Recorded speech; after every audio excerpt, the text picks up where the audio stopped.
Greetings and salutations, friends, and welcome to a slightly different lore video. You see, I figured I would start a mini-series that I would just roll up in Warhammer lore, titled Why Is There in 40k. This is partially due to my Why Is There Melee in 40k video being some of the most popular stuff I have done, surprisingly enough.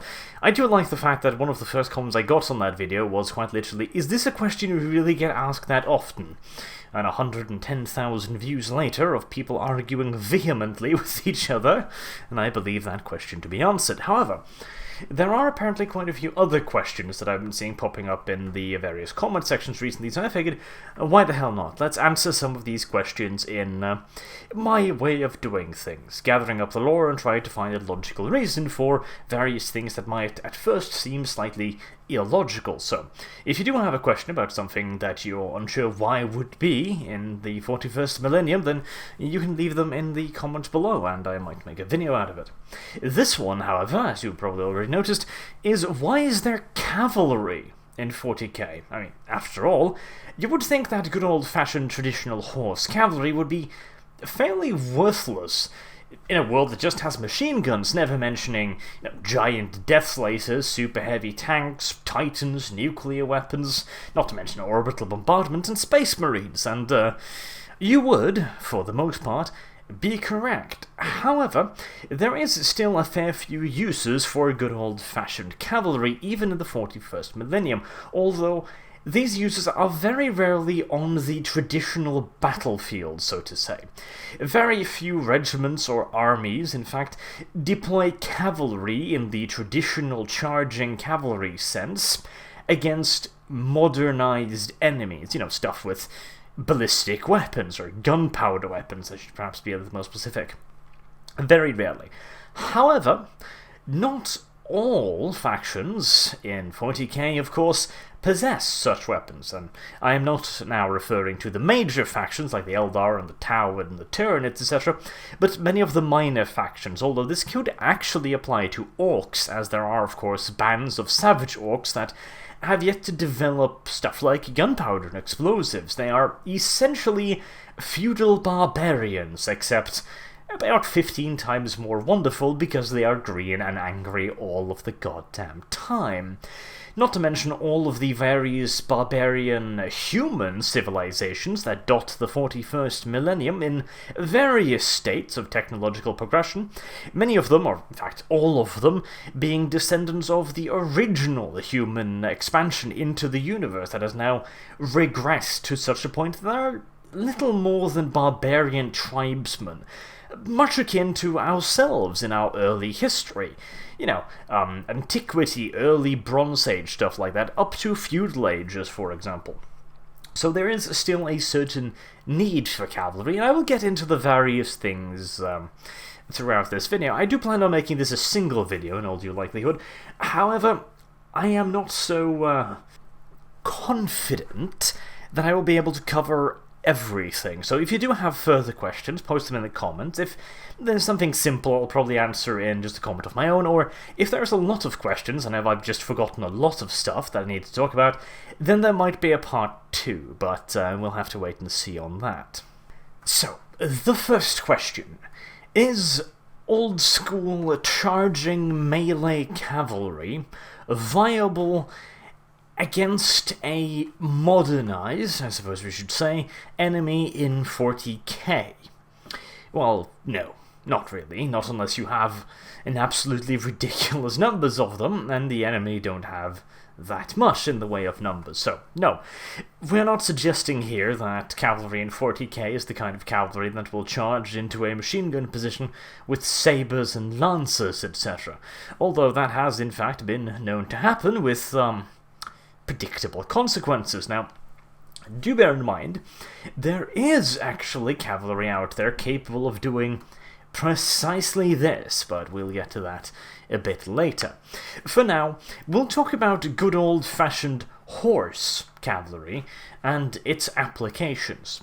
Now, again, the primary use for horse cavalry is not one of offensive battles, but rather garrison duties.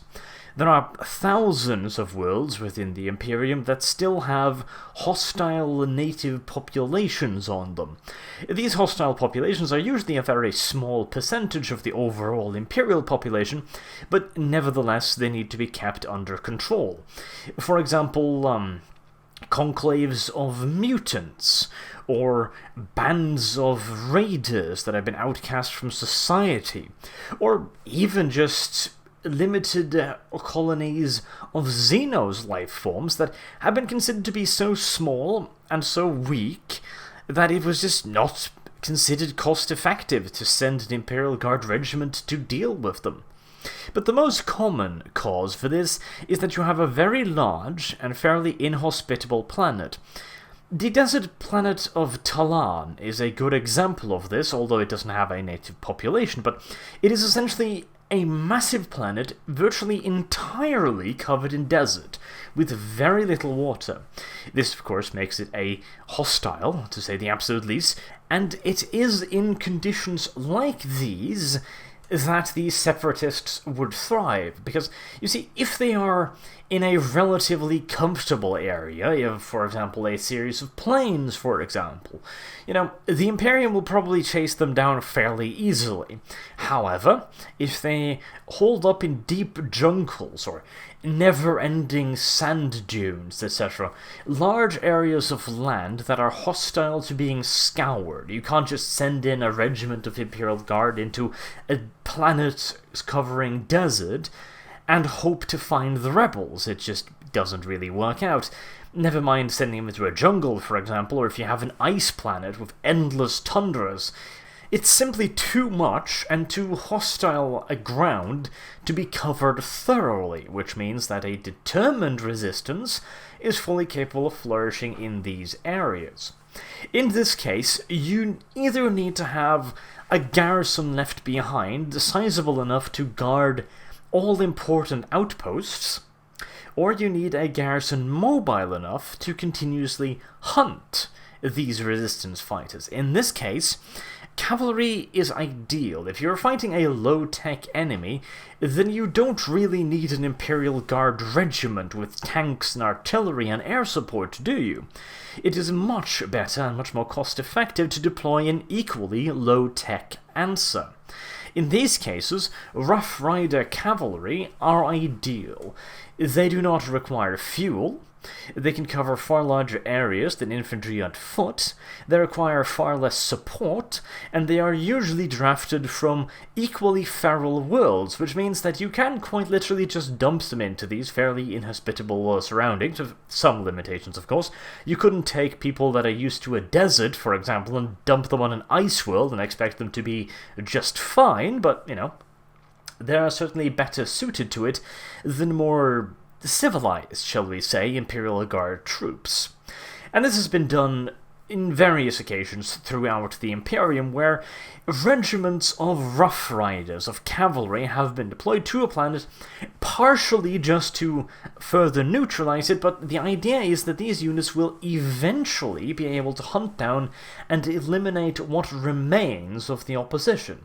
This also comes with an additional benefit, because you see, most of these fairly savage Rough Rider regiments don't take too kindly to being commanded, let's just say. They're not really all that much used in an organized battle line. These are very rarely the kind of regiments that you can give specific orders to and expect to have them carried out to the letter.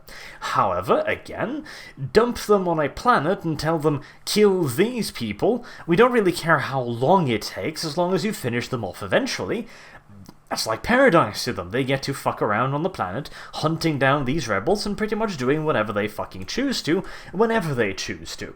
The Imperium don't really care too much, because as far as they're concerned, they're a policing force. If the Rough Riders manage to protect the local population and what the Imperium at large considers important, then so what? They can just have their fun, and the Imperium won't really give too much of a shit.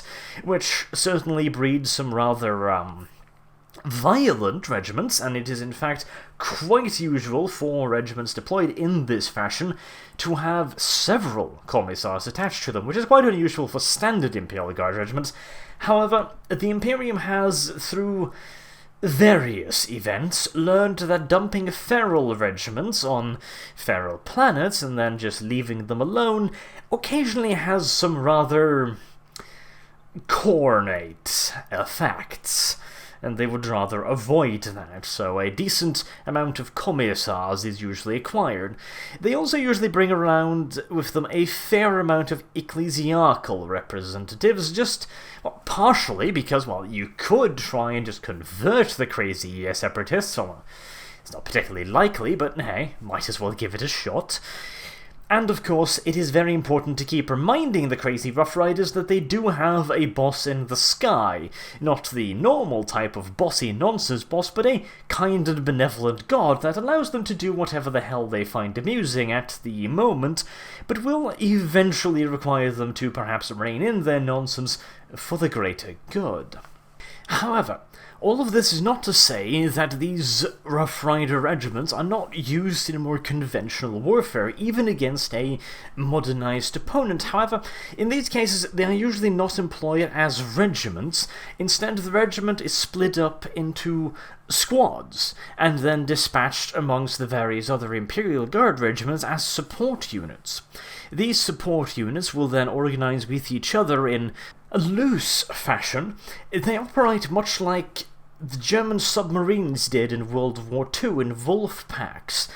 Groups are sent out primarily to scout and report back to their parent unit, but will also frequently organize ambushes where they use the terrain to their advantage to allow themselves to use the relative silence of their mounts compared to, fully mechanized vehicles, and their extreme mobility, seeing as horses are capable of getting through terrain that mechanized transport might find very challenging indeed, and thereby set up ambushes.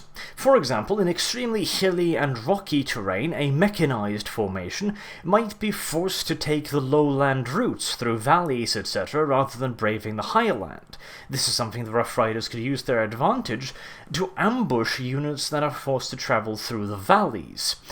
Essentially, they would come screaming over the top of a hill, straight down into a mechanized formation at the bottom of the valley, relying on the shock of their appearance to bring them close enough to the enemy to deliver their payload, their hunting lances. These hunting lances might at first appear archaic, being simple lances. However, they are actually fairly technologically advanced, being equipped with a high-explosive spear tip that works pretty much like a shaped charge. This allows the Rough Riders to, quite handily in fact, defeat most forms of armoured vehicles, providing of course that they're capable of getting close enough to actually employ these weapons. And once the hunting lances are spent, they then resort to their regiment's chosen melee weapon, and some form of pistol usually. Normally, these will be las pistols, but a fair few Rough Rider regiments have taken quite a liking to modified bolt pistols. Now, these bolt pistols are considerably smaller than those used by the Adeptus Astartes, but they utilize the same form of explosive ammunition. This has gotten quite popular among the Rough Riders because when you are moving around at high speed on a horse, you really do need to make sure that once you have engaged an enemy, he is actually dead. Because, of course, being on a horse, you have very few opportunities to turn around and make sure, so you'd rather be very, very certain that the first shot will actually drop the dude with the heavy bolter aimed at your horsey, seeing as you do make a fairly large target. Again, though, these are possible tactics that can be utilized in certain terrains, but that is not to say that these regiments or scouting squads of Rough Riders will charge enemy formations regardless. They won't try and do this in terrain that aren't suitable, like open plains, for example. They won't just randomly attack mechanized columns unless they have an overwhelming advantage. They're not idiots. In the case of the terrain not being advantageous enough for them to set up ambushes, or they simply haven't been able to organize something, the primary role of the Rough Riders is to raid the enemy's supply lines. Seeing as, again, A regiment of cavalry, or even just small squadrons of cavalry, are a hell of a lot harder to detect with modern monitoring equipment than mechanized vehicles. There's not much of a heat signature, they don't make all of that much noise, they're not that big, they don't create, clouds of exhaust, for example. So a scattered unit of Rough Rider cavalry covering a fairly large area at night, for example, are very, very, very hard to detect, which allows them to sneak behind enemy lines far more effectively than a mechanized unit might, while yet maintaining a ton of maneuverability and mobility due to their horses. Far, far more so than an infantry unit on foot could. And seeing as most races that do actually utilize full-on supply lines rarely guard these supply lines because, while they have better uses for their soldiers, they present excellent targets for the Rough Riders. And this really is a bit of a win-win situation for the Imperial forces. If the Rough Riders manage to pull off successful raids against the enemy supply lines, then wonderful. Enemy supplies have been taken out, enemy personnel have been taken out, and the enemy has been weakened. If the enemy responds by guarding their supply lines to neutralize the Rough Riders, then okay, again, fantastic. The enemy is now moving troops away from the front lines to hunt these units of Rough Riders that are very, very good at using the terrain to hide, seeing as their early career was probably spent hunting rebels than were specialists in using the terrain to hide. They probably learned a few tricks over the years, not to mention the fact that, again, finding a mechanized column, fairly easy. Finding a bunch of horsemen that could scatter over an area of kilometers in minutes, yeah, that's not quite as simple, and that is only if the Rough Riders are willing to oblige the enemy by riding around in large units. If the Rough Riders ride around within vox distance of each other, you could literally have one rider every few kilometers. Finding a unit like this and effectively engaging it is virtually impossible, and if it is possible, it requires large amounts of troops or highly specialized troops, airborne units for example, and again, you gotta remember that in this kind of universe where there is plenty of man-portable anti-air technology, a large, noisy aircraft is actually at a bit of a disadvantage against a single horseman on the ground armed with one of these anti-aircraft weapons.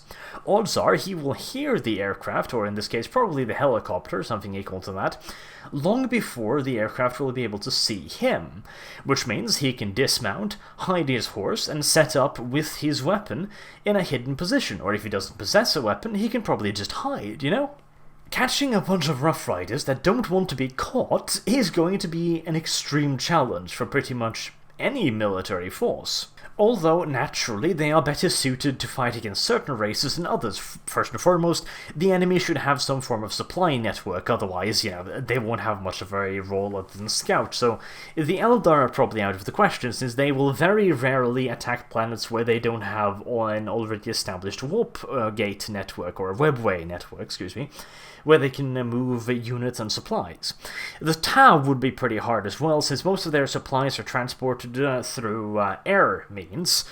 So again, that's going to be fairly hard to deal with, but against the Orcs, for example, that have a fairly large rear line infrastructure with all manners of repair shops, transports, ammunition carriages, etc.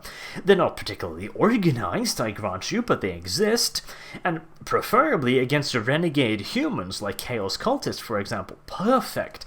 They're fairly disorganized, they still require much the same supply network as Imperial forces, etc. So basically any kind of conventional enemy like that, the Rough Riders will be quite helpful indeed.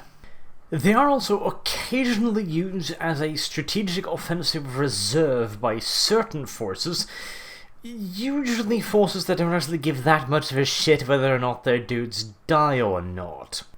For example, the Death Corps of Krieg has a specialized unit, or detachment more correctly, called the Death Riders, that are usually mobilized alongside full regiments. These units fulfill, of course, battlefield scouting, raiding, and they're also used as shock troops and offensive and defensive reserves. Essentially, what this means is that they are used as a form of shock troops to break through enemy lines, where other means have failed. This is usually not an overly effective tactic, but who knows, you might get lucky.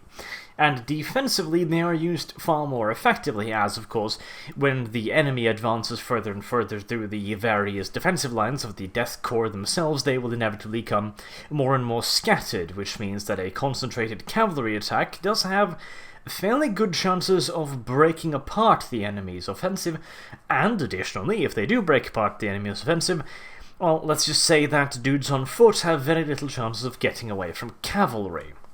Although it should be mentioned that the Death Riders do not use normal horses. The mounts they use have been biologically engineered to be far tougher than a normal horse, and far more powerful. They are marginally slower, but in return they can carry almost twice the weight, and they can survive in the most hostile of climates, capable of withstanding gas attacks with little to no discomfort, and of course capable of taking wounds that any other horse would be instantaneously crippled by. There are also cavalry specifically designed for this kind of shock charge role, and again they are very rarely horses. For example, some units of Rough Riders might be riding dinosaurs, virtually, like giant raptors, or even just giant flightless birds. There are also mentions in the earlier fluff of a pseudo-regiment of Rough Riders riding actual flying birds, although this has yet to be confirmed in newer lore, so that might just have been a moment of crazy, which there were quite a few of in early 40k lore. And, of course, there's the Thunderwolves. I really, really hate the Thunderwolves, because they look cool, and that is the only reason they exist. The only reason why the Thunderwolf Cavalry was invented was because someone at Games Workshop said, hey, you know what would be fucking awesome? A Space Wolf on a wolf. And people just went like, yeah, that'll sell, let's do that. Like, I really hate these units because they have no real backing in 40k lore, you know? Fenrisian wolves aren't this big. They carry fully armored space wolves. A space wolf will probably weigh close to a ton armored like that, and yet this doggy manages not only to carry him, but apparently to carry him for days, if not weeks, while fighting and running at full speed. I'm sorry, but that's just flat out not biologically fucking possible. It's almost as if they just made a space marine and then turned it into a wolf and went like, yeah, this'll be fine, nobody will fucking notice. Plus, of course, the fact is that most Rough Rider regiments are either raised from worlds that have a very long horse-riding tradition and therefore are pretty damn good at the whole cavalry nonsense, and it would be just a waste to rally normal regiments from there because, well, they're really good horse riders, might as well make a use out of it. The Space Wolves have not been known for this. In fact, the Space Wolves' primary recruiting world of Fenris has precisely zero tradition of cavalry whatsoever. In fact, it's not even a thing. They don't have that as a fighting term. And yet the Space Wolves have apparently bred biologically engineered wolves specifically for this purpose to use them as mounts. It's kind of ridiculous. I mean, first and foremost, why would you do this? This would require a ridiculous amount of mechanicum tech, not to mention require ridiculous amounts of effort, and all you really gain from this is a very, very risky way of getting a Space Wolf into battle that will slightly increase his melee potential. Why not just transport them in a fucking rhino? I really don't like the Thunderwolves, but, you know, putting that aside, they do fulfill their role as shock cavalry, and they are pretty much the ultimate shock cavalry in the 41st millennium. However, I far, far prefer the older versions of the Rough Riders riding the raptors and the flightless birds and stuff like that, because at least that makes sense. These are animals that could be on these worlds, and they're only carrying a human, you know? This is fairly biologically possible. There's nothing that's screaming this is bullshit to me, but a giant a biologically engineered wolf capable of carrying a fully armored space wolves for days, if not weeks, of continuous combat is just flat out a little bit too insane for me. However, there is of course one further way of creating cavalry without using horses or using monsters, namely using just good old-fashioned bikes. And this has been used both in a reconnaissance and raiding role, as well as in a combat role, which is far more logical, at least, than the goddamn Thunder Kitties. You see, with things like just mountain bikes, for example, you could give a very, very, very considerable mobility boost to basic infantry, while allowing them to travel across terrain that would be very hard for fully mechanized vehicles. Additionally, there is the option of carrying heavier weapons with, for example, a side cart or a four-wheeled off-road vehicle, for example. And, of course, you get the additional bonus of them being very, very, very, very fast. Even the fastest horse alive is going to have some serious issues keeping up with a dirt bike. However, there is, of course, a drawback. Whereas horses, especially the biologically engineered horses, can travel considerable distances with little to no actual support beyond feed and water. Now, normal horses do require a fair bit of both, but a biologically engineered horse, like for example those used by the Death Corps of Krieg, require very, very, very little of both, to the point where they can usually live off the land just fine. A motorcycle, however, is going to require fuel, and it is going to require fairly considerable amounts of fuel, which is either going to necessitate the use of specialized transport vehicles that are capable of keeping up with the rest of the bikes while also being able to cross the same terrain as them, but having some form of flatbed on the back capable of transporting considerable amounts of fuel, or it's going to require continuous supply lines, preferably airborne supplies, simply because trucks, etc. might not be able to cross the same terrain that the bikes have crossed. Alternatively, you require some form of refueling and rearming point behind enemy lines, which is not only, of course, a bit of a challenge to establish in the first place, but if it does get detected and destroyed, it does leave the scouting units with their bikes in a fairly uncomfortable position. Lastly, of course, a full-on charge on a mountain bike is always going to be a little bit hard to pull off. At the very least, with a horse, you can rely on the thing keeping its balance and keeping, standing without any real issues.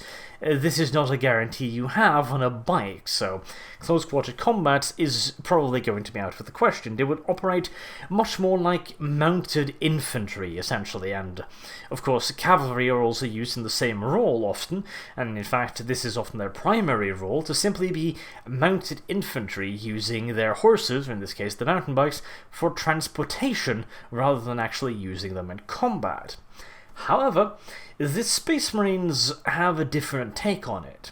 They use specially engineered heavy bikes capable of bearing the quite considerable weight of a fully armoured Space Marine, along with a fair bit of armour plating and heavier weapons, in some cases heavy bolters or even multi-melters or NAS cannons, heavy anti-tank weapons, and a pair of twin-linked bolters on the front of the bike. This allows the Space Marine not only to travel at considerable speeds over fairly rough terrain, but it also gives him a way to operate as proper shock cavalry, as of course the bike is fairly well armoured, and the rider is equally, if not even better armoured. As such, they are capable of weathering quite the storm of incoming fire, and additionally, unlike the Rough Riders, which are fairly limited in their abilities to fire back while on the charge, best case scenario, you'll maybe be able to use a lasgun or something from the back of a horse, and you'll be able to put down a let's be honest, fairly inaccurate barrage. However, a Space Marine on the back of a bike that has a twin-linked bolter built into it, well, he essentially has two automatic grenade launchers strapped to the front of his bike. These weapons are often also equipped with specialized ammunition, like proximity-fused fragmentation warheads. and they can put down a fearsome barrage of firepower, so not only are they capable of weathering a ton of return fire, but they are also capable of pumping out a truly ludicrous amount of suppressing fire. And, of course, once they actually get into close-quarter combat, well, you're now fighting a Space Marine in close-quarter combat, which, as we have covered earlier in the Why Is There Melee video, is usually a very, very bad idea indeed. And so, those are the reasons why there is cavalry in 40k. As I mentioned, if you feel there's something I have overlooked, or if there's something you might want to see added to the argument, for example, then you can leave it in the comment section below, and I'll have a look-see through it and see if there's anything of merit down there. Additionally, you are free to leave your own questions as to why something exists in 40k that you would like to see me make a video of. So, until next time, I have been Arch. Thank you very much for watching, and I do hope to see you soon. Have a good day.